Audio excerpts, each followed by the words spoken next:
I just paid for the entire family to go on a vacation. And when we get there, there's a little bit of a misunderstanding and we didn't get the rooms that we purchased. Now my parents are forcing me to stay with my stepbrother in the same room, and I'm gonna let you guys know right now, this guy is a total creep. My family's trying to bully me into changing our vacation plans. I paid for this vacation and now they expect me to just pay to rebook everything to satisfy them?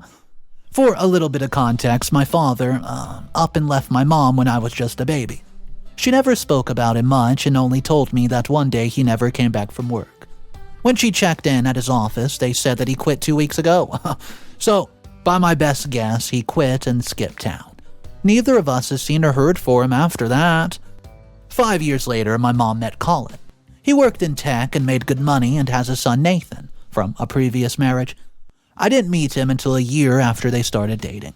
My mom gave me a very long talk before she invited him over, telling me that how I should behave around him, and I stayed quiet for the most part and only spoke if one of them asked me a question. Looking back, my mom acted very weird around Colin. She laughed at almost everything he said, and even when it wasn't funny, hanging on to his every word and jumps up to get him anything he wanted. She expected me to do the same thing, and at the time I did because I was a child and didn't really know what was going on. When I met Nathan months later, it was the same deal. She expected me to be overly nice to him like my life depended on him never getting mad at me. My mom and Colin married 2 years later, and I can say with my confidence that my mom married Colin for his money. That's not me trying to insult her or anything like that. Also, I don't blame her at all for doing what she can for some financial security. My dad left us in a really bad spot. My mom had to work 2 jobs so we could get by. I was a latchkey kid because she could not afford a babysitter. Sometimes I'd stay with the neighbors. We got by as best as we possibly could, and after the marriage, things got a little better. Colin moved us into his house, and it's a 5-bedroom home in the suburbs. I transferred to a better school, the same as Nathan. My mom continued to force us to, quote, play together, and I quickly learned that he had no interest in playing with me. When we weren't at school or out with family, he'd been in his room on his computer all day. So what we do to appease his mom was I'm hanging around his room during my homework while he played games with his friends. This, however, did not continue into our teens. As we got older, Nathan started getting weird and creepy. I think he fell into some, let's call them niche communities online, and now he posts these extensively things about how all women are, well, slurs, who deserve to be, well, hit. I'd hear about loony young boys gravitating towards those communities, but seeing it happen in real time was so eye-opening. But I'm getting ahead of myself. When I graduated high school, I got a full scholarship to the biggest university in our state. My mom had always pushed me to do well in school, and I guess the plan B for us getting out of poverty was me being able to go get a good job. I also did a lot of extracurriculars, so I spent 4 years mostly away from home, then spent a year doing an internship, and finally 2 more years doing my master's. I got a job right away at the company that I interned at. About a year after that, I moved into my own apartment, and that's where I've been since. As for Nathan, he's bounced around some retail and fast food jobs, but nothing ever sticks for him. At one point, my mom told me he's trying to get into esports. He's really good at one of those shooter games, but people found some of his tweets where he's railing about women, and now no one in the community wants to do anything with him. As far as I know, he's been unemployed for almost a year. He's also grown increasingly misogynistic towards my mom and basically treats her like a slave. She makes all his food and cleans up after him like a maid, and when I try to talk to her about it, she says he's going through a hard time, since he has not been able to have a stable career and needs support. But she's a grown woman. If that's how she wants to live, that's her business. Anyways, ever since, Nathan and I were in high school, our family took a vacation in the summertime. When we became adults, I started contributing to the vacations mostly because they were more adventurous things that I wanted to do that the rest of the family would not even think to try. They just wanted to hang around the resort the whole time while I would go out to see the country. Colin would foot most of the bill for the getaway since he was good for it. However, He's lost his job a year and a half ago.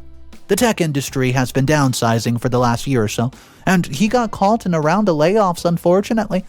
He has some savings that they've been using to keep up with their mortgage and bills, but that's running out fast. Colin had changed a lot since then.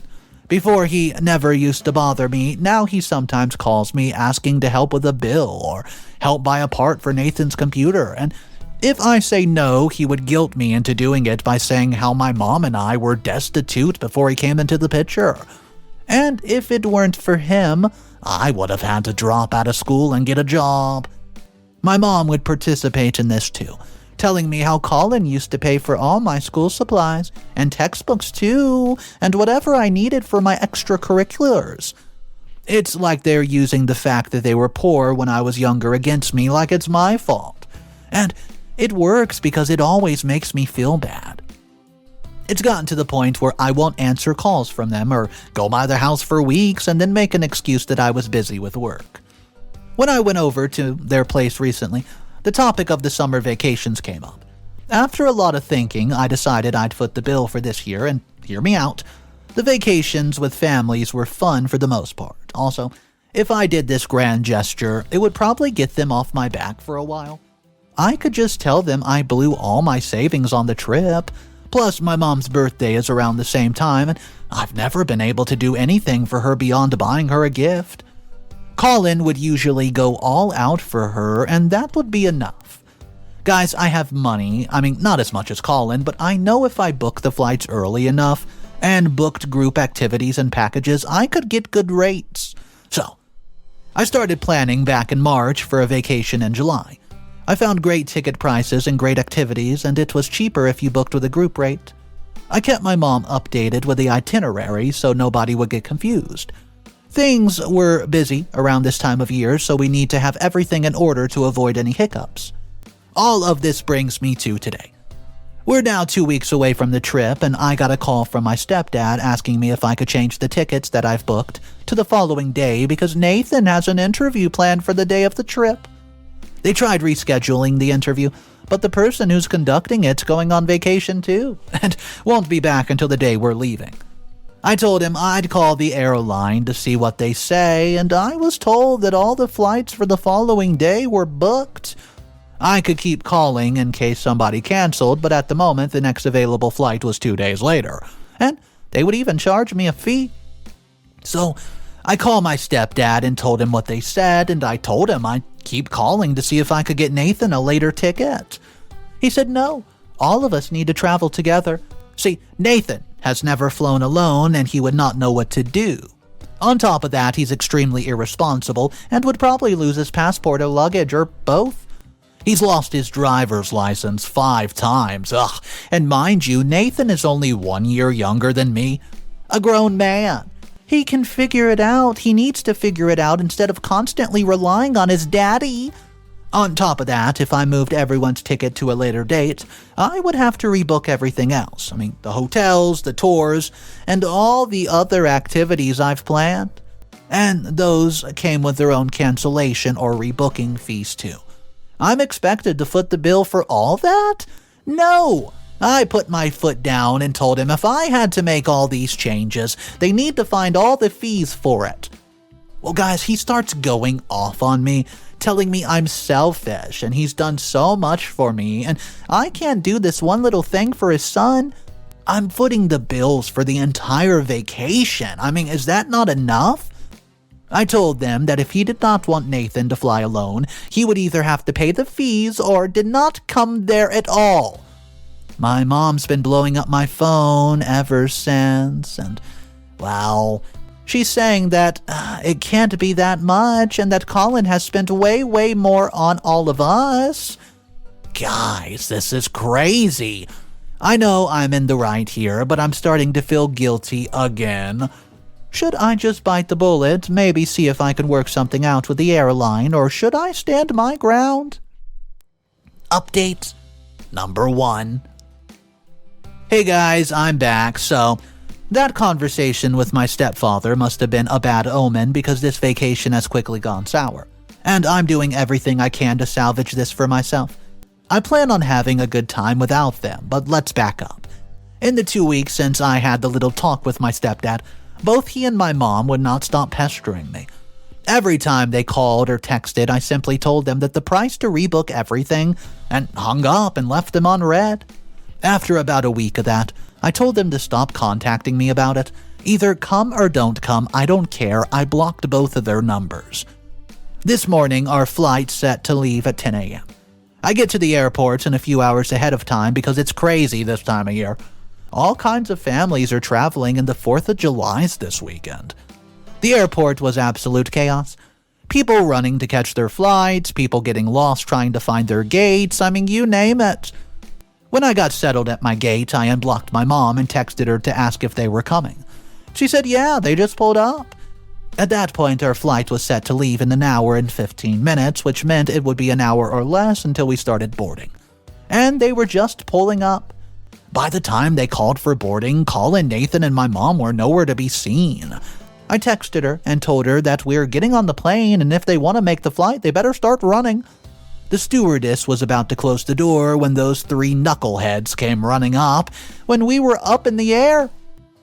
My mom told me Nathan woke up late and took forever to get ready because he hadn't even packed. Anyways, we landed in Jamaica around 2 hours later at the line at immigration, and it was long. Nathan starts complaining, calling a country a crap hole, and the people working there incompetent. I told him multiple times to shut up because it wasn't like he was being quiet about it. I was already worried about missing the check-in at the hotel. It took us about an hour to get to the front of the line, and we were questioned one at a time by an officer.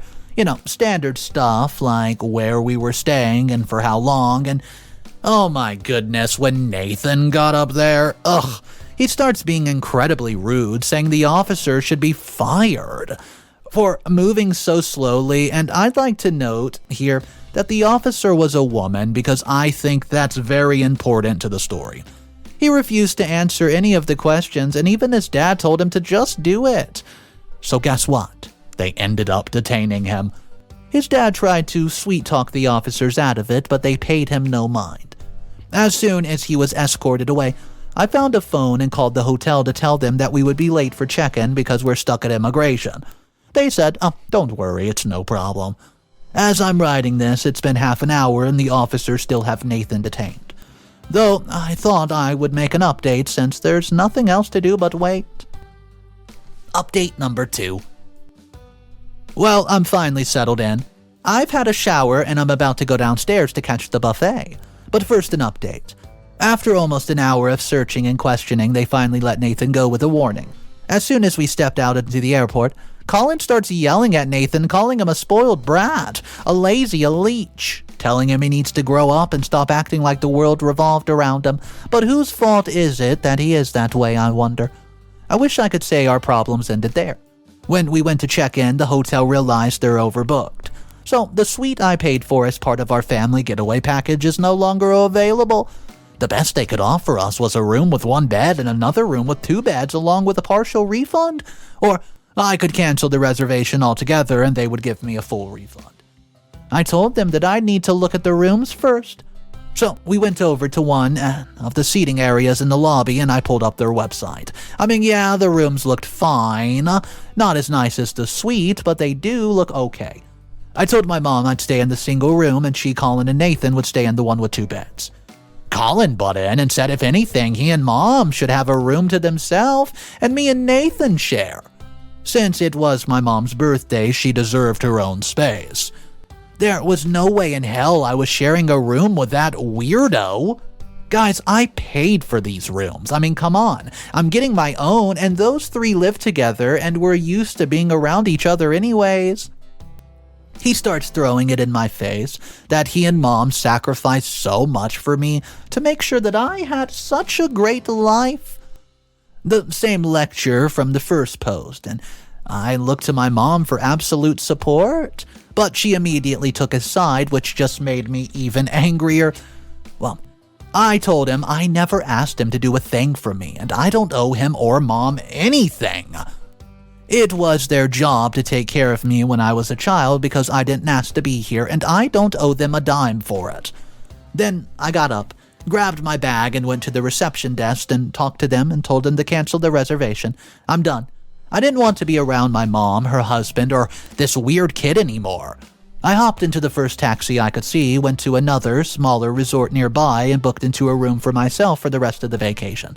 I canceled all the activities we planned. The tour, the boat trip, the hot springs, the dinner for Mom's birthday, everything. I would have canceled their flights home too, but the airline said I would not get my money back, and I would be charged a fee for cancellation. So all I'd get was a little bit of credit that would probably expire before I got enough time from work to use it. I've gotten a bunch of calls from a bunch of different numbers, likely from Mom and Colin trying to figure out why they don't have a place to stay, and I tried to do something nice for them and they spit in my face. I don't care what happens to them. I'll be enjoying my vacation alone. Updates number 3. Hey guys, it's me again. I'm home from vacation. I got back in 3 days. However, my mom, stepdad, and Nathan are stranded in Jamaica because they missed their flight. I was sitting in the airport waiting, and it wasn't crowded on the trip back, so I got through security easy peasy. I waited in the airport, didn't see them, got on my plane, didn't see them. I start to get worried at this point when I didn't hear from them the following day. So I get a call from my mom telling me they're stranded and had been sleeping at the airport. They missed their flight and didn't have enough money to pay their rebooking fee. After I left them at the hotel, they stayed at a cheap motel in Kingston. My mom had a rainy day fund she'd saved up from the allowances that she's gotten from Colin, and they had to use all of it to keep a roof over their heads and feed them. When it was time to go to the airport, they got stuck in traffic and didn't make it on time. Now, they were asking me for money to help them get back home. I may have felt sorry for them, but I did a lot of thinking while I was on vacation. I paid for this entire vacation and planned and booked all the activities, and not once did my mom, my stepdad, or his creepy son thank me. They called me selfish and mean, and just made me feel awful because I was jumping to meet their demands. So, you know what? It's my turn to be the bad guy. I told my mom she'd have to find someone else to help them. Colin has a lot of family that they regularly talk to and visit, and ask one of them or go to the embassy to see if they could help. I didn't want to be completely mean to them, though, so I rang the only Colin siblings I knew well enough to trust, and I gave her the rundown of the situation. She had not known Colin lost his job. They spoke at least once every week, and he never brought it up. She told me I'd done more than enough for them, and they were being ungrateful. She was going to contact the embassy in Jamaica and try to get them back home. I don't know if she was successful or not, and up until now, I haven't heard back from her. But my conscience is clear. I refuse to spend my hard-earned dimes and my money on them. I'll say, though, that I'm suspicious about Colin not telling his sister about the layoffs. They always seemed close, and she'd come by a lot when I was in middle school and high school, and she was the one of Colin's siblings whose house I'd actually been to. Maybe they had a falling out or something. I'll have to ask them the next time we talk.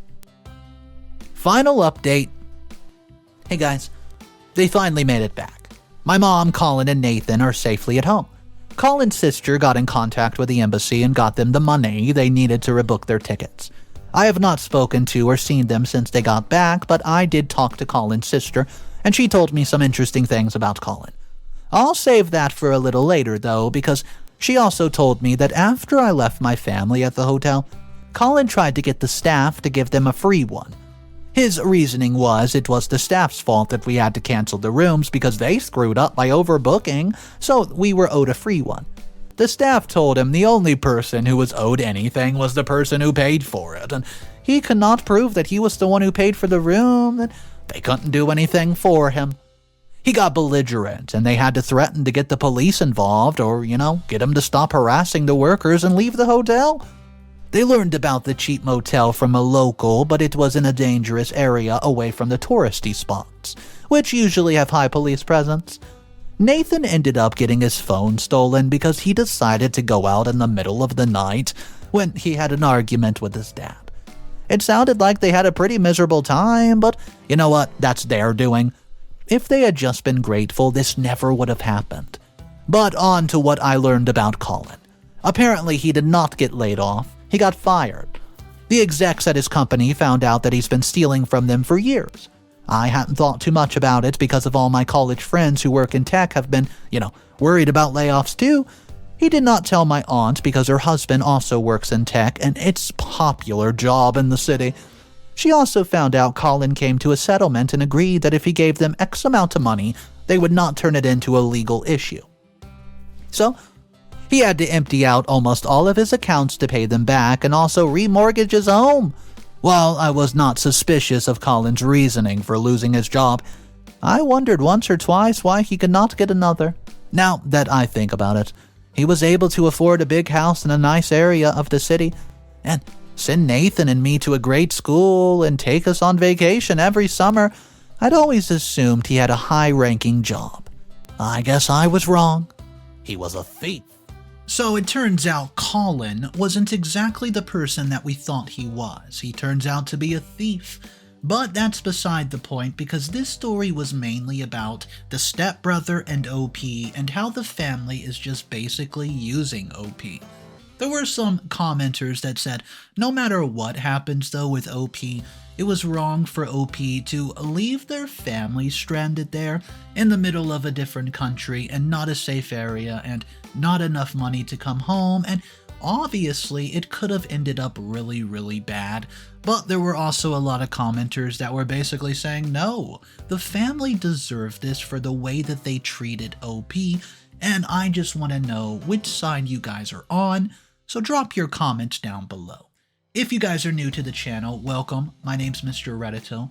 I narrate stories every single day, so if you want to be a part of these animated stories, consider subscribing to the channel. Have a great day, I'll see you tomorrow, and of course remember, it's cool to be kind. Peace.